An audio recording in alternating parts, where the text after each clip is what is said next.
100 მილიონიანი საინვესტიციო პროექტის განხორციელების გზებზე იმსჯელეს ეკონომიკური საბჭოს ხდომაზე. პროექტ სამეფო ბაღების შესახებ ინფორმაცია საბჭოს წევრებს თბილისის მერმა მიაწოდა.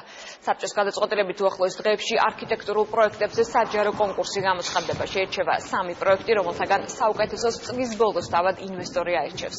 საქართველოს ეკონომიკის მინისტრმა საინფორმაციო საშუალებებით გავრცელებულ ინფორმაციაზეც ისაუბრა. მისი განცხადებით, სასტუმროებისა და რესტორნებისთვის ახალი რეგულაციების შემოღებასთან დაკავშირებით გავრცელებული ვერსია სიმართლეს არ შეესაბამება.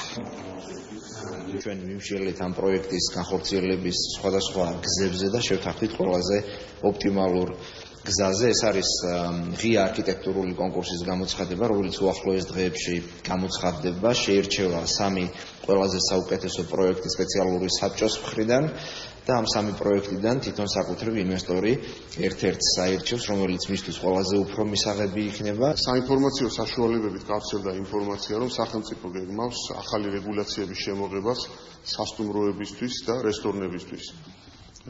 მინდა ძალიან მკაფიოდ განვაცხადო, რომ ასეთი ტიპის ინიციატივები შეიძლება იყოს წამოსული ასოციაციებიდან და სხვადასხვა კერძო წყაროებიდან.